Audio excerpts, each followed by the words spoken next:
Come and fly away with me. Come and fly away with me.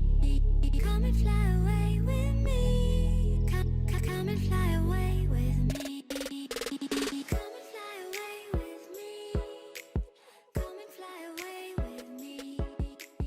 Come and fly away with me. Então, pessoal, bem-vindos ao 22º episódio da primeira temporada. Hoje nós estamos recebendo aqui Igor. Tudo bem, Igor? Tudo bem, tudo bem.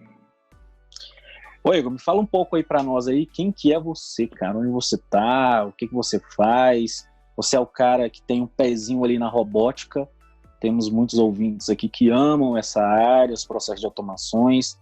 Fala um pouco de você, onde você tá, o que você está fazendo, que empresa você trabalha.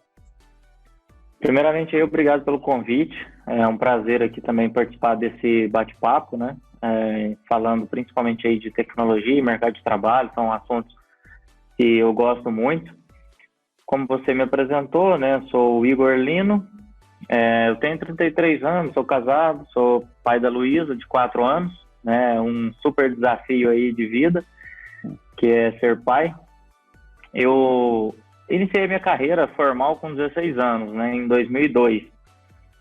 E aí já metade da minha vida, vamos dizer assim, né? Então, eu iniciei no Grupo Algar, na Algartec, né, no call center da Algar aqui da região. Até foi muito bem explicado aí sobre o Leandro Nazaré num outro podcast sobre o avanço da tecnologia do ser humano. E aí trabalhei, né, desde atendimento, né, a liderança, a analista. Então eu tive o meu primeiro super desafio, foi quando eu assumi liderança de equipes ainda menor de idade, e aí vários líderes, mentores no decorrer da minha carreira me apoiando, né. Então eu coloco aqui alguns desafios, né? Então esse foi o primeiro desafio. Aí depois trabalhei com televendas, então aí foi o meu segundo desafio profissional, que é trabalhar com vendas. Então você vai perceber também que foi tendo uma carreira aí bem genérica, e aí eu fui afunilando depois. Eu, depois de um tempo lidando com pessoas, eu dei uma pausa na liderança e fui trabalhar um pouco mais, né, na função de analista. E aí eu queria aproveitar um pouco mais dessa visão analítica, as propostas que eu queria, né, sempre mudar alguma coisa na empresa, nos processos, o inconformismo. E aí, né, veio aí um trabalho com analista de processo, analista de qualidade, analista de negócio. Aí eu tive um outro desafio, né, que foi trabalhar boa parte do meu tempo, dos meus dias, né, em São Paulo. Então foram aproximadamente 2 anos viajando bastante, ficando em São Paulo. Então tive ali um contato muito interessante com a cidade pela qual me apaixonei também, gosto muito de São Paulo. E aí fui trabalhando com projetos, né, alguns projetos internacionais, e fazendo ali um papel de atuação de ponte entre a área de operações, TI, né? E aí comecei a especializar um pouquinho mais em assuntos de Six Sigma, estatística. Foi onde eu segui toda uma trajetória, né, de formação e certifiquei como Black Belt. Me envolvi com assuntos como PMI, COBIT, me certifiquei ITIL também. E aí, depois de um tempo, fui trabalhar mais especificamente com transformação de processo, já na Algar Telecom, né, a empresa de telecom do Grupo Algar, nos projetos de expansão, transformação da área de relacionamento. E ali fui tendo contato, né, desde liderança, vendas, evolução de processos, projetos comerciais, novos produtos, projetos de evolução de aplicações, soluções de TI. Tive um outro desafio, né, que foi voltar para a liderança e constituir uma área de inovação, né, formar uma equipe do zero, e aí dessa vez no CSC da Algar, né. O CSC é um centro de serviço compartilhado, que basicamente é uma unidade administrativa de uma empresa ou de um grupo que fica responsável pela execução de todos os processos de back-office, né? Então, estamos falando aí de área de compras, financeiro, RH, jurídico, fiscal. E aí, montar uma área de inovação num ambiente muito tradicional, né? Muito clássico ali, né? De processos administrativos. Então, constituímos aí essa área. E há pouco mais de um ano, né, nós implantamos lá o que eu chamo de COI, né, que é o nome da nossa área, que é o Centro de Excelência. E aí a gente sai um pouquinho desse foco de análise, melhoria contínua, essas melhorias, né, mais transacionais, ficam mais sob responsabilidade das áreas, e a gente passa a promover a inovação, buscando tecnologias do mercado, né? E a principal hoje que a gente atua, né? A gente atua com uma plataforma de automação de processos, né? O RPA, que vamos falar um pouquinho mais para frente, que é o Robotic Process Automation. E aí hoje, né? A gente procura trazer novas soluções, mas também promover, né? A construção e implantação de robôs para nos ajudar no dia a dia da execução dessas tarefas. E aí já nessa última vertente, já passei a focar um pouco mais em métodos ágeis, né? Estudei bastante o Scrum e hoje nós trabalhamos lá em um squad, praticando muito essa metodologia, que também é fantástica e me ajuda muito a lidar com equipes, com as entregas, né? E com base aí nos critérios, né, da plataforma que nós utilizamos, que é a Blue Prism, para a RPA, nós somos referência, né, em centro de excelência de atuação com RPA e construímos aí um modelo muito bacana. Legal, que história legal. Aí você começou menor de idade, eu também, e novamente entramos falando de uma empresa chamada Algar. Essa empresa sensacional, essa empresa que ela tem o poder de formar líderes e pessoas, né? Sou muito grato a ela. Um dos podcasts, né? No último podcast que eu fiz com o Leandro Nazaré, falamos um pouco sobre Algar. Muitas pessoas mandaram mensagem para mim falando que não conhecia e foram procurar saber e viram a grandiosidade que é a empresa. Então, a Algar é uma empresa realmente enorme, é uma empresa que ela tem a habilidade de formar pessoas que realmente querem fazer a diferença, porque passam milhares de pessoas por ano na Algar, mas quem que ela forma, né, depende não só dela, mas também da pessoa que está lá dentro, que quer crescer e tudo mais. Então, aqui no podcast teve Leandro Nazaré, teve Clayton, teve Sérgio Schwetter, todas as pessoas, grande escala das pessoas aqui foram formadas dentro da Algar. Eu também fui formado dentro da Algar. Então, mais uma vez, entramos falando dessa incrível empresa, né? Que provavelmente você, ouvinte de uma grande empresa, tem alguém que está trabalhando aí que provavelmente já trabalhou na Algar também. Provavelmente, porque a Algar ela fomentou o mercado nacional em termos de profissionais. Mas, Igor, falando um pouco aqui você saiu da gestão, então, e depois foi mais para a área técnica, foi mais para a área analítica, né? Você teve a certificação Black Belt, muito bom isso, porque você entende como os projetos realmente fazem diferença e o que você precisa ter para não ter alguns tipos de problemas em relação a alguns projetos, né? Você pega e elimina a possibilidade de erros, por exemplo, como inserir um Pocayoke da vida num processo, num fluxo, para você não errar e não dar a possibilidade também do usuário se permitir ao erro. Mas me fala o seguinte, é isso que essas empresas procuram hoje, né? Um cara que é bom na gestão e um cara que tem o pezinho ali na tecnologia, um pezinho ali em analytics. Foi muito difícil para você? Ou como foi esse processo de passar por uma área para outra? Foi difícil ou para você foi tranquilo? Foi um momento normal, vamos dizer assim, orgânico? Eu soube lidar bem com isso. O mais difícil foi a fase de liderança inicial ali, de relacionamento com pessoas, trabalhar com a diversidade, com vários públicos diferentes, né? Extrair resultado a partir das pessoas, né? Fazer com que você consiga desenvolver pessoas, né? Então é um foco. E aí você vai trabalhar totalmente dependendo de você mesmo, né? Dos seus conhecimentos, um pouco mais específico, mais especializado. Mas eu né, coloco aí que eu gosto muito das duas coisas. Eu tenho que lidar com isso, porque a partir do momento, né, que você está numa liderança, hoje eu trabalho no squad, então eu faço um papel muito próximo de um PO, né, eu dou bastante autonomia para o time, tenho as minhas atividades, né, mas a questão é tentar dividir, né, você não pode simplesmente sair fazendo, porque você precisa desenvolver a pessoa da sua equipe, ao mesmo tempo que você precisa entender um pouco, e isso tem uma vantagem na hora de apoiar, de ajudar as pessoas a se desenvolver também. Entendi. Eu acho que as empresas, ainda mais com essa pandemia, elas estão procurando pessoas que tenham muito o skill de líder, né? O skill de liderança principalmente nesse momento de afastamento social. Então, como fazer a liderança de longe, né? Na forma mais didática de dizer. E você e sua equipe, como você está lidando com essa pandemia? Como você está lidando com essa gestão? Você acabou de falar, né? Eu estou também em uma cidade dos meus pais aqui agora, vim essa semana. Então, como estar em vários locais e você ter que trabalhar a sua equipe, ter que manter ela motivada, ter que manter os projetos e tarefas em dia, né? Então, eles têm que manter a produção. Home office não é um lazer, home office vamos dizer assim, é um benefício que o funcionário tem, porém ele ainda continua com as obrigações, né? Então, como você movimenta isso? Como você gestiona isso hoje em dia?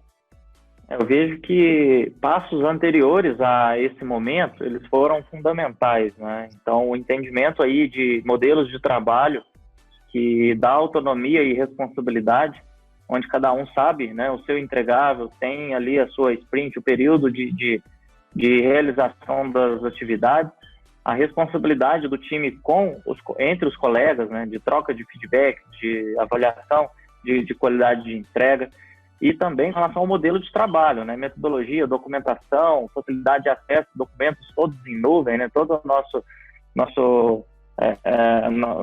base de conhecimento, modelos de metodologia, documentação, tudo em nuvem, então isso já facilitou bastante.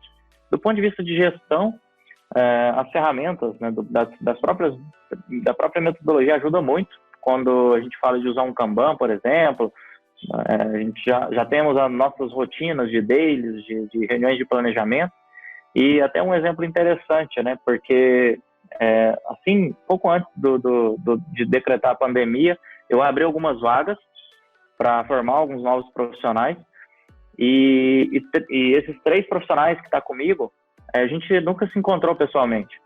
Nós fizemos, né, foi até um case lá, nós fizemos todo o processo à distância, desde a captação, bate-papo, entrevista, contratação, primeiro recebimento dos equipamentos, e finalizamos na semana passada um treinamento técnico, né, sobre Blue Prism, automação, RPA. Venho passando conhecimento com o pessoal, eles já iniciaram o trabalho e nunca nos encontramos pessoalmente. Então, do ponto de vista do líder, né, nesse cenário, quem é a Algar para esses 3 profissionais? Eles estão visualizando a Algar muito em mim. Então, o papel do líder aí de representar a empresa. Então, é uma responsabilidade muito maior nesse cenário. Ele recebe as comunicações, tem as ferramentas corporativas, mas a empresa, para ele agora, ele está na casa dele, ele não saiu da casa dele para ser contratado, para ser treinado, e o contato dele sou eu. Então, a responsabilidade é significativa, ao mesmo tempo de ter conseguido todo esse passar por esse processo é muito gratificante, e para nós o impacto ele foi muito próximo, zero, né, posso dizer, porque a gente segue e toca isso muito bem. A tecnologia, ela aproxima as pessoas, né? Mas legal, você fez toda a contratação, eles já estão aí há quanto tempo? 3 meses? 4 meses? Não sei. Não, nós fizemos o processo de contratação, depois treinamento, então contratados mesmo, eles estão há 6 semanas, aproximadamente 6 semanas. Entendi. E tá tudo tranquilo, eles se adaptaram muito bem. Eu acho que o segredo, Igor, é a liderança, né? Eu sempre falo isso. Você é um exemplo positivo disso, só que também existem exemplos negativos ocorrendo muito nesse mercado, porque as pessoas não estavam preparadas. Então, nem o gestor estava preparado, né? Porque nós também não podemos culpá-lo 100%, né?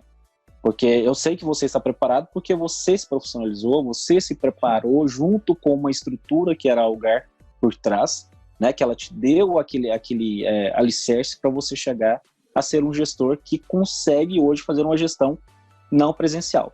Agora, muitas empresas, por exemplo, que não tinham esse background por trás de sustentabilidade do funcionário, né, do gestor, eles não conseguiram. Então foi aquele líder começando a fazer a gestão, já era uma gestão fraca pessoalmente, né? Aí, de repente, começou a fazer gestão através da tecnologia, né? Através de videoconferências, através de home office. E os funcionários estão quase que ficando loucos, porque eles vivem sendo chantageados, vamos dizer assim, com impactos psicológicos do gestor com ele. Então, existe você, o exemplo legal, o exemplo bom, e existe também uma pequena parcela, mas ela existe. Às vezes a gente pensa, cara, não existe, mas existe. Eu recebo muito feedback disso, de pessoas que, infelizmente, estão trabalhando quase 24 horas por dia com medo de serem desligadas. Então, isso é muito ruim também. Então, pessoal, nossos ouvintes, você que é gestor, diretor, dono de empresa, cara, faça uma reunião com seus gestores e vejam se realmente eles estão com o olhar mais humano, né, com seus liderados. Porque isso é importante, porque o que o Igor falou é fato. Eles conhecem o Igor, eles estão respondendo para o Igor. Eles não sabem o que é a empresa ainda, né? Tipo, eles não viveram aquilo na empresa, naquele ambiente que todo mundo geralmente viveram. Então, talvez você também tenha uma empresa que está nos ouvindo aqui e contratou e fez todos esses trâmites também, e o funcionário ainda não foi na empresa. Então, eles têm no líder a empresa. Eles têm no líder o que é a empresa, as missões, valores e tudo mais. Então, isso é um ponto de observação, né? E é importante porque a disseminação da cultura corporativa, né, vai se dar muito, porque antes você tinha colegas de trabalho, você se relaciona com o líder do seu líder, outros líderes, né, você tem ali o café, a cantina, o almoço, uma troca de informações, você está no ambiente, né? Agora não, você continua na sua casa e o seu contato é o seu líder. É bem interessante, é desafiador e estamos bem curiosos aí para ver isso ao longo do tempo. E assim, não é novidade o home office, né? Até tem alguns dados aqui depois pra gente conversar, mas assim, acho que agora muita gente teve a oportunidade de experimentar, né? Sim, teve, e não é novidade. Eu lembro que quando eu trabalhava na Algartec, na antiga CS, há muito tempo atrás, eu tinha um supervisor, ele chamava Manuel Alexandre, e ele já tinha esse projeto de home office, aqueles antigos PGPs da vida que tinha, tudo mais, que você era... Olha, um ponto importante para falar com vocês aqui também é o PGP. Participei de vários, pessoal, que vocês estão ouvindo aí, só para vocês entenderem. PGP, a empresa Algar, ela pagava o funcionário, ela pagava R$3.000 para cada integrante do grupo, para que eles trouxessem novas ideias. Ah, mas eram 1 ou 2 integrantes? Não, pessoal, eram muitos integrantes. Era da holding inteira. Então, a Algar, ela forma líder por causa disso, porque ela dá aquela sustentabilidade para a pessoa pensar diferente, né? É só um parênteses para vocês entenderem o tanto que é a Algar. Mas, Igor, vamos falar um pouco sobre robótica. Cara, o que você acha que essa robótica vai transformar esse mercado nosso, esses processos de automações, agora com essa nova, após pandemia, né? Porque várias empresas descobriram a tecnologia agora. Várias empresas estavam ali sem saber mais ou menos o que era a tecnologia e, de repente, elas entenderam que a automação é um processo que poderiam ajudar elas em algum momento. O que você acha dessa pós-pandemia? Entrando nessa questão, né, tá muito relacionado com esse futuro da força de trabalho. Não é novidade, né, desde máquinas a vapores lá atrás, a Revolução Industrial, né, todas as etapas de movimentos como energia elétrica. Então, sempre ocorreram fatos, né, de aumentar a eficiência e modificar a nossa força de trabalho.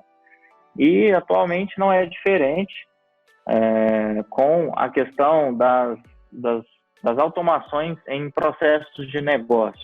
Então, isso sempre existiu, mas basicamente isso popularizou muito a partir do lançamento de algumas plataformas de automação de processo, que basicamente te livra muito de códigos, traz uma programação mais alto nível, uma possibilidade de você basicamente ali imitar as atividades humanas, né, a partir de execuções de robôs. Então isso é uma questão que tem movimentado bastante o mercado, principalmente em atividades de back-office, atividades mais transacionais, mas basicamente eu gosto de dizer que existem as modificações em atividades que podem ser automatizadas, que é essa situação que nós estamos falando, que aí eu preciso entender o que isso vai impactar no meu trabalho e como eu preciso esperar isso. A gente pode comentar um pouquinho disso, mas tem também as atividades que não são automatizadas, são as atividades que realmente precisam de um humano, mas que, por outro lado, com a velocidade da informação, a gente precisa correr muito para se manter onde está. Então, se eu faço uma atividade que ela pode ser automatizada, né? Então pode vir um robô e fazer essa atividade no meu lugar. Se eu faço uma atividade de análise de inteligência cognitiva, se eu não constantemente me atualizar, eu também perco essa posição para alguém que está constantemente se atualizando. Então a questão não é olhar que eu vou perder o meu trabalho, né? Mas sim o que eu preciso trabalhar nas minhas habilidades, qual caminho seguir para manter a minha posição e a minha evolução de carreira. Se a gente pega aqui, por exemplo, uma informação, 65% das crianças de hoje, elas vão trabalhar em empregos que ainda não existem. As crianças, elas estão sendo preparadas para essa era da automação. A automação vai mudar a carreira de 16 milhões de brasileiros até 2030. Então, tem artigos que falam sobre isso. Os robôs poderão fazer muitas atividades melhores do que o humano. E aí, como lidar com isso? É importante saber separar. Primeiro, não criar a questão de ou sou eu ou é o robô. Não é isso. Se eu tenho... qual é o cenário ideal para trabalhar com robô? Se eu tenho atividade repetitiva, atividade administrativa, atividade que eu não uso cognição, que eu coloque o robô para fazer. As atividades analíticas, foco em relacionamento com o cliente, análise de dados, eu vou colocar o humano para fazer, porque isso o humano faz muito bem, né? Porém, eu preciso fazer isso, mas eu preciso constantemente me atualizar, preciso me preparar para essas atividades. O que você falou também é um fato. As crianças não estão sendo preparadas, né? Então, eu vejo que temos um problema, claro, a gente não pode tampar o sol com a peneira, porque os robôs então não vão tirar os empregos. Cara, eles vão criar novos empregos, mas eles vão tirar, óbvio que eles vão tirar. Sim. Porque tem muitos seres humanos, por exemplo, muitas pessoas nas empresas, e você que está nos ouvindo aqui pode se colocar nesse lugar, que faz o que o Igor falou, serviços repetitivos. Sempre faz aquela mesma coisa repetitiva. Vamos dizer que desde o trabalho mais simples ao mais complexo. Mas vamos colocar um gerente de operações. O gerente de operações, geralmente, ele vai lá, pega as informações, né, de como foram as vendas e tudo mais, e ele faz uma análise e fala, olha, a partir de amanhã, o local que menos vendeu foi no Nordeste, e o lugar que mais vendeu foi no Sudeste. Então, vocês têm que alavancar a força de vendas para o Nordeste com um skill semelhante aos vendedores X, Y, Z. Para isso, pessoal, o robô consegue fazer. Então, se você é gerente e falar, eu não vou perder meu emprego, pode ser que você perca seu emprego. A não ser que você faça o que o Igor falou de se atualizar. Cara, eu me atualizo todos os dias com a tecnologia. Sim. Eu vivo tecnologia 24 horas por dia. E assim, eu me sinto, às vezes, uma criança, cara, de tanta tecnologia nova que eu encontro todos os dias. Então, eu fico imaginando outras pessoas que nunca se aproximaram da tecnologia, como é o olhar delas. Então, é difícil também. Então, o governo ele tem um dilema muito grande nas mãos agora. Que o dilema é o seguinte, como que ele forma as pessoas, né? E se a gente colocar o Brasil, por exemplo, ele não prepara as pessoas. Ele simplesmente vai lá, você tem que fazer o pré, depois vai lá, faz o ensino médio, tudo mais, faculdade, e sai dali, geralmente, as pessoas estão fazendo faculdade por fazer. Saem dali, não sabem fazer um técnico, não saem preparadas para aquilo. Então, o que vão ser dessas pessoas? Esse é o grande dilema, né? Porque tem pessoas que não conseguem, não sabem uma lógica de programação. Não que precise saber, mas ela precisa entender. Ela precisa entender aonde que o robô pode ir, né? Aonde que pode chegar aquela automação para fazer diferente aonde ele está. Então, isso é importante. Isso eu acho que é o diferencial. Mas a gente também não pode colocar, por exemplo, o sol na frente da peneira, né? E falar, cara, não vai ter impacto nos empregos. Vão ter. né? Mas é igual você falou, se as pessoas se prepararem, vai ser diferente. Se as pessoas se prepararem, Olha que vai ser diferente. interessante, né? A programação e a análise de dados, elas são skills básicas, né? São skills base, na verdade. O próprio MIT agora coloca programação e inteligência artificial como base de todos os cursos. E a questão de acelerar o conhecimento não é para você evoluir, é basicamente para você se manter. E tem um aspecto interessante sobre essa questão da capacidade humana, né, que é com relação à evolução da tecnologia versus capacidade humana. Nós constantemente estamos evoluindo e nos adaptando à tecnologia. Mas a questão, o fato é, nós não conseguimos acompanhar a velocidade da inovação científica e tecnológica, é fato. E aí os estudos estão todos voltados a como superar isso. E um dos itens, né, de superação é desenvolver habilidades que vão nos permitir aprender cada vez mais rápido. Hoje mesmo está acontecendo um fórum internacional de automação e robotização na plataforma que a gente trabalha aqui. Eu entrei no evento, uma infinidade de conteúdo, já com inúmeras palestras gravadas, tem conteúdo ali para 60 dias. É um evento de 2 dias, então é muito conteúdo, aquela sensação de que estou ficando para trás, lidar com isso, porque realmente não podemos parar por isso, né? E aí sim tentar drivar melhor os caminhos a seguir e entender essas soft skills, quais são as bases para que você foque nelas, né? E dê um foco melhor nelas. E também, igual você falou, o nosso cérebro ele é linear, ele tem uma capacidade de aprendizado, né? Você não vai conseguir em 2 dias absorver um conteúdo de 3 meses, né? 60 dias. Então você tem que ter um processo de aprendizado, isso é de uma forma orgânica. Mas o que eu entendo talvez, tá, Igor, que num futuro médio prazo teremos uma união entre a robótica e entre o ser humano em relação a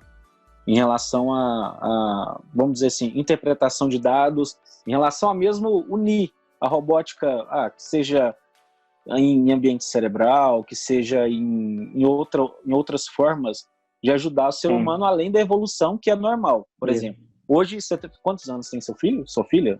Tem 4 anos. Tem 4 anos. Tenho certeza que ela já sabe mexer em um tablet, em um celular, de cima e embaixo, sabe acessar tudo. E na nossa época, Igor, nós não sabíamos. Mesmo que desse um celular para nós não sabíamos. Isso é a evolução natural das coisas, né? Então, as pessoas evoluíram. Então, daqui 20, 30 anos, as crianças que vão nascer, é claro que elas vão estar mais evoluídas do que os seus filhos, os nossos filhos, né? Então, as crianças daqui 20, 30 anos estarão mais evoluídas. Mas, mesmo assim, ainda precisarão de algum termo não biológico, um processador não biológico, para ajudar nesse momento, né, de transição e de aprendizado.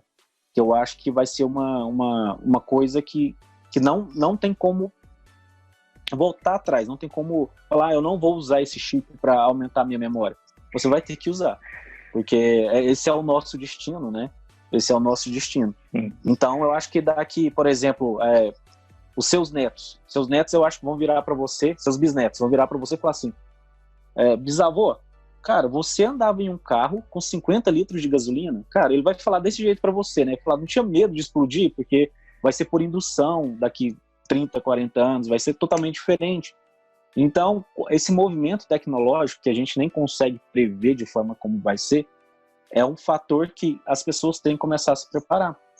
Mas eu vejo que, você citou aí das máquinas a vapor, da internet, então, da primeira, segunda e terceira revolução industrial, e depois a quarta revolução industrial, que agora, com a inteligência artificial, com os cérebros positrônicos, que eles conseguem não só repetir, mas conseguem aprender com os processos, né?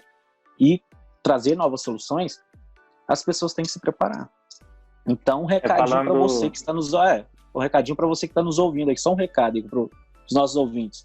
Se prepare, cara. Não vive na bolha. Eu nunca vou perder meu emprego. Cara, se aproxime das pessoas. Eu estou trazendo aqui pessoas totalmente acessíveis. O Igor é acessível. Vou deixar o link do LinkedIn dele aqui. É um cara acessível. Procura o cara. Fala assim, cara, o que é isso de robótica? Me explica. que é isso? Eu posso fazer uma visita aí no CSC para ver o seu robô? Eu posso fazer uma visita aí para entender como funciona isso? Por que não? Né?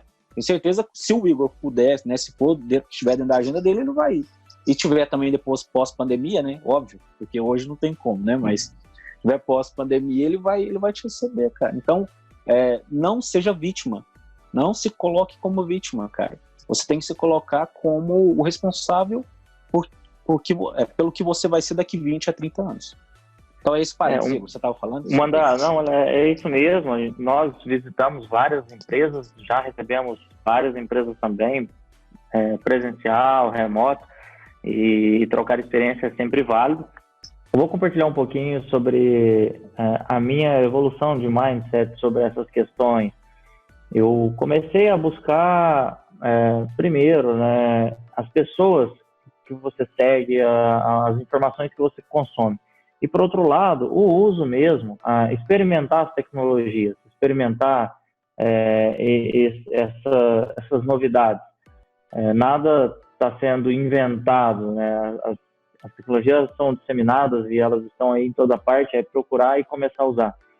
Então, desde experimentar alguns aplicativos diferentes para fazer algumas atividades que você faz, experimentar novas rotas, novos meios de se viver. Eu, por exemplo, estou experimentando nesse momento ficar sem carro. Acabei de vender meu carro na semana passada. Você comentou aí um pouquinho sobre a minha filha. Minha filha tem uma das amigas dela que está muito interagindo com ela, fala bom dia, conta história, canta com ela.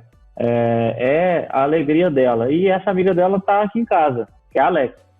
Então, a minha filha, com 4 anos, ela se relaciona com a Alexa com uma facilidade, com uma naturalidade muito grande. Então, assim, tem funções, skills da Alexa que a minha filha que me apresenta. Fala, olha o que ela faz.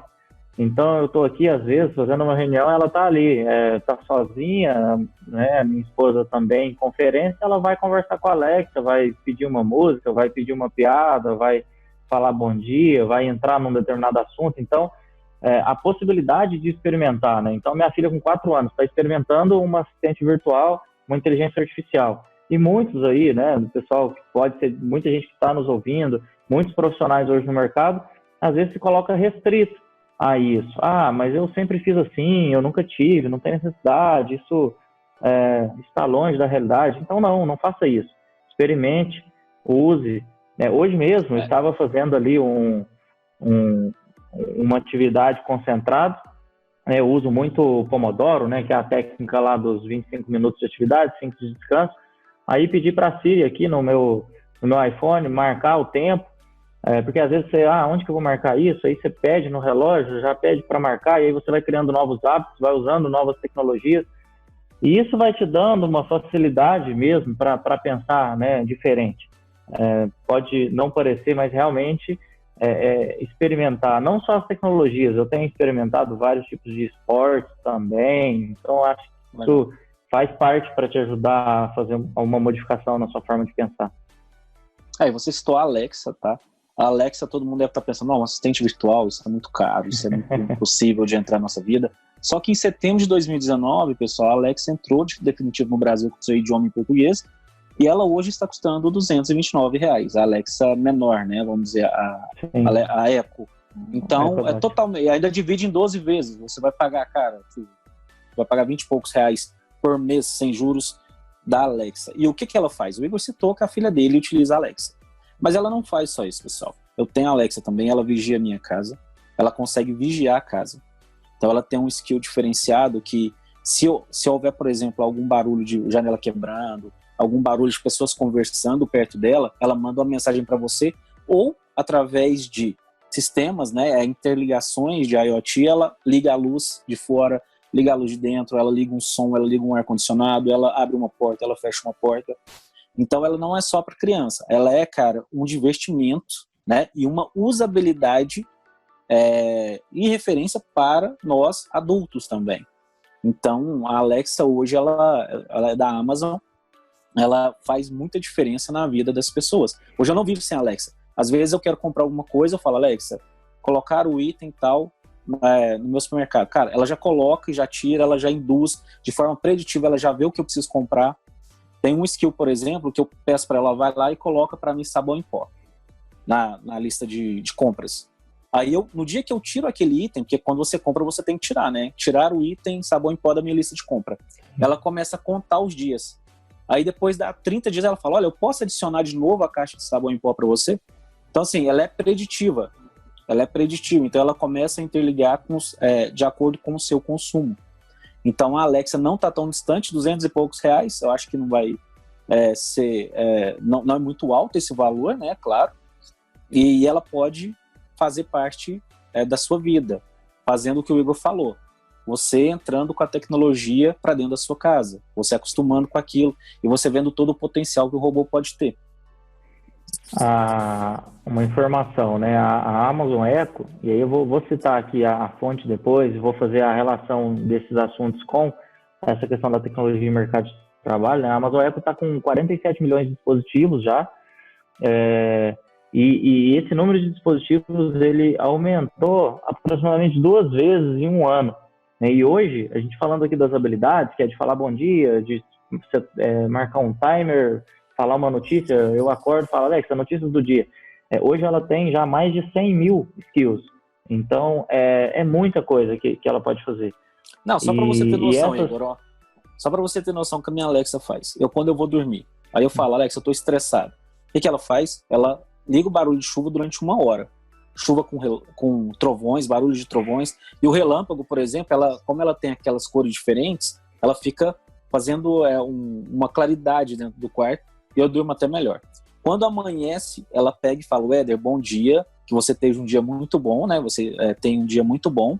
A temperatura é tal, a temperatura durante o dia vai ser tal, o dólar é tanto agora, tem a projeção de ser tanto porque já abriu as bolsas da Ásia e tudo mais. Então você acorda já e depois toca uma música. Então você acorda com ela já te dando todos os benefícios de ter a informação antes de você levantar da cama e antes de ter aquele problema de você pegar o celular, porque o grande problema hoje é que você acorda e você já pega o celular, né?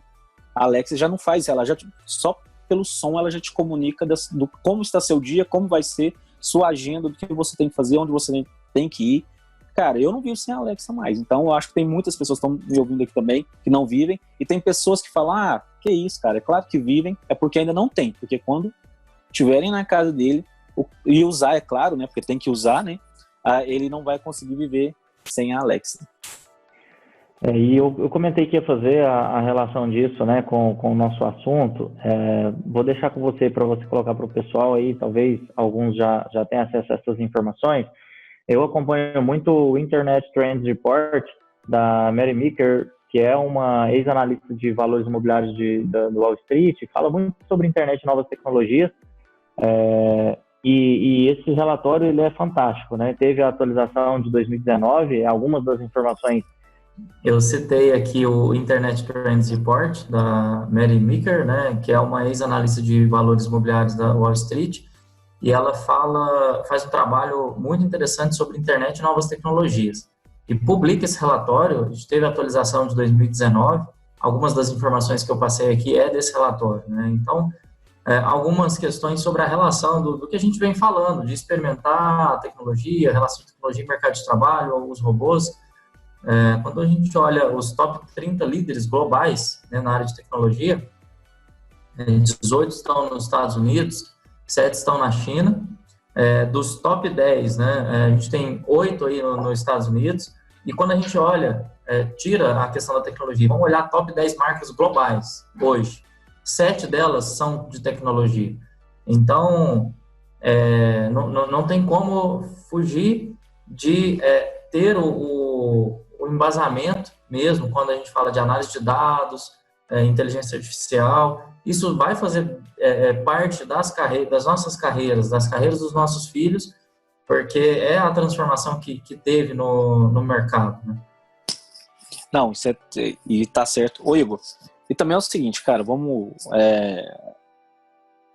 dizer aqui que a preparação das pessoas é um fator que o governo também tem que se importar com isso, porque eles pegaram e estão sempre com votações na Câmara e tudo mais, mas eu não vejo eles votarem, como vão ser as empresas, né, para não ter a maior parte de funcionários robôs, né, vamos dizer assim, e ter sim a maior parte dos funcionários de forma humana. Então, é um quesito que o governo ele tem que tomar cuidado nos próximos anos. Vamos dizer assim. Ô, Igor, e aproveitando aqui também é o seguinte, cara, estamos já com alguns minutos aqui de podcast, já está chegando aí aos quase 1 hora, e então, não passar por um processo que a gente poderia ficar aqui, cara, 3, 4, 5 horas. Assunto. Cara, é muito assunto. A última vez eu estava conversando com o Cleiton, a gente começou a conversar às 10 horas da noite. Cara, terminou quase 4 horas da manhã. Nós estávamos 5 pessoas na sala falando de tecnologia. Mas nós não vamos fazer isso com os nossos ouvintes aqui, óbvio, né? Porque senão geralmente o podcast tem que ter 1 hora, né? Eu já, às vezes, ultrapasso isso aí. Mas partindo um pouco para a finalização, cara, indica para nós, para mim, para meus ouvintes, 2 livros, se você quiser indicar 3 também, sem problemas, que você acha que mudou o seu mindset, mudou a sua forma de pensar. Porque eu sei que o livro, é igual eu falo, o livro, você lê ele hoje, ele tem um sentido para você. Você lê o mesmo livro daqui 2 anos, cara, você fala, como eu não vi essa parte? Ele tem um outro sentido, né? Mas qual 2 livros assim você indicaria para a pessoa ter um direcional, né? Hoje. Vou falar sobre 2 livros e um deles, né? Eu tenho muito tempo que eu li, foi um livro que realmente foi um marco ele é muito interessante para empreendedores. O livro traduzido ele chama O Sabor da Qualidade, do Subir Choudhury, e é bem interessante. É um livro pequeno, simples, mas ele passa uma lição muito interessante, porque no livro as vendas da empresa, de uma empresa de sorvete lá, estavam baixas, e ele tinha um amigo de infância que tinha uma rede de varejista, e esse amigo dele recusou a comprar o produto. E aí ele foi fazer um bate-papo lá para entender. Esse amigo dele começou a dar dicas, ele voltou para a empresa e iniciou uma transformação. E a grande lição é que ele era muito pretensioso com relação à qualidade, que na visão dele ele empregava no produto. Basicamente que qualidade não é tudo, né? Então esse livro, num determinado momento da minha vida, me ajudou a começar a enxergar as coisas diferente, e eu sempre tenho esse livro na minha cabeça. Então eu estou indicando aí um livro muito barato, aí, 20, 30 reais, você consegue comprar esse livro, e é muito interessante. Depois passo os detalhes para você colocar para o pessoal. Okay. E um outro livro que também acho que tem a ver com o que a gente falou e fez parte da minha transformação aí nos últimos anos, é o Mindset, né, a nova psicologia lá do sucesso, da Carol Dweck, que é uma pesquisadora de Stanford. Basicamente fala dos 2 tipos de mindset, né, o mindset fixo e o mindset crescimento, e mostra muito bem que se você está com o mindset fixo, você pode mudar para o mindset crescimento. Não vou entrar em detalhes, pessoal, muita gente não vai dar spoiler também, né? Não vou dar spoiler. Não vai dar spoiler, mas é um ótimo livro, eu já li ele também. Bem interessante. E eu tô lendo, ainda não terminei, acabei intercalando com outras leituras. Eu leio muito artigos também, que é o Gestão do Amanhã, mas muita gente também tem lido. Acho que fora do clichê tradicional, o Sabor da Qualidade é uma excelente recomendação aí para o pessoal. Eu acho que são dicas excelentes, cara. O pessoal tá gostando muito dessas dicas de livros no final do podcast. Tem pessoas que falam que às vezes não tá tendo tempo de ouvir o podcast, você já vai pro final só para ouvir a dica dos livros, né? Porque são livros importantes. Se você me permitir aí, eu vou fazer mais algumas indicações. Por exemplo, muita gente falou de futuro do emprego. Tem 3 vídeos, né, que eu gosto muito do canal Nerdologia, do Átila, que é o futuro do seu emprego, como ser inventivo e os robôs vão tomar seu emprego. Então, resume muito bem tudo que a gente está falando aqui. Você vai assistir esses 3 vídeos lá, vai te dar... E lá ele recomenda pelo menos mais uns 8 livros. Bem interessante. Acho que bem legal. Depois você manda o link aí. Eu não assisti eles, eu quero assistir. Que é muito bom você ter a visão clara, né, de as opiniões e alternativas de caminhos diferentes, né? E é igual eu te falei, cara, eu respiro tecnologia 24 horas por dia, às vezes me sinto uma criança quando eu bato um papo com pessoas igual você, bato um papo com pessoas igual eu bati um papo agora há pouco com o Paul. São pessoas, cara, que que tem uma mente bem pé no chão, mas também tem uma mente de projeção de futuro, uma visão de futuro diferente. Igor, quero te agradecer, meu amigo, pelo seu tempo, tá? Além de um colega aí, nós trabalhamos na mesma empresa, né? Te considero um amigo, a gente já bateu muito mais papos além desse daqui, mas agora que eu estou nesse momento de bater papo e dividir esse papo com todo mundo, que bom que você é uma dessas pessoas, né, nessa primeira temporada, que eu acho que eu chamei mais os amigos próximos, tá? Então, muito obrigado pelo seu tempo. Eu sei que o tempo, hoje em dia, é algo que as pessoas têm de mais valor. Eu, por exemplo, quando uma pessoa me chama para fazer algo, cara, eu tenho que reconhecer a pessoa, eu tenho que falar, cara, realmente, eu vou dar meu tempo para aquela pessoa, então eu te agradeço porque você doou esse tempo para nós. Esse é o tempo, você, como se diz o Leandro Nazaré, você falou do episódio dele, né? Quando você ouve um podcast igual o nosso agora, você elimina, né? Você ganha anos de experiência, você ganha caminhos novos, alternativas novas. Quer dizer alguma coisa para esse final, antes de terminar? Fazer aqui só uma consideração, algumas questões que marcaram para mim, né? Aprenda a reaprender, isso é muito importante. Crie novos hábitos e se abra para o novo. Não tenha receio. Experimente mesmo. Experimente principalmente as tecnologias. E consuma conteúdo inteligente. Escolha, selecione seu conteúdo, redes sociais, livros, matérias, artigos, e isso vai fazer diferença realmente na sua carreira. E você falou um negócio legal, que abre um parênteses aqui para a gente estender um pouco mais 2 minutos. Só que eu tenho discutido muito isso com os meus seguidores. Eles estão reclamando, eu vejo live toda hora tá pulando live no meu feed. Eu falo, cara, se você não gosta daquela live, por que você não para de seguir a pessoa? Você tem que segmentar as pessoas que você quer seguir, porque senão, se você tem lá seguindo 10 mil pessoas, cara, vai aparecer live de qualquer jeito. Ou você segmenta quem você quer, que fala assim, cara, essas pessoas estão me orientando realmente, estão fazendo algum sentido, que seja 1%, mas estão fazendo sentido na minha vida, ou você para de reclamar. Então a segmentação das pessoas que você vai escolher para seguir é muito importante, porque nós estamos numa era que cada dia nasce uma pessoa nova na rede. Se você não brecar e falar, cara, deixa eu ver realmente se eu quero seguir aquela pessoa ou não, você não vai conseguir, né? Realmente você vai ver lives pulando a todo momento. Então o que você falou é certo. Pessoal, você tem mais alguma coisa para dizer? Não, te agradecer aí a oportunidade, espero ter próximos, né? Muitos assuntos ainda para a gente discutir. Eu tenho um planejamento para a segunda temporada legal, cara. Se der certo, legal. Bom, obrigado aí pelo convite. Espero que tenha sido proveitoso pro pessoal e estou aberto aí. Meus contatos vão estar aí com o Éder. Fiquem à vontade. Pessoal, esse foi então o 22º episódio da primeira temporada. Toda semana nós teremos um episódio novo e obrigado.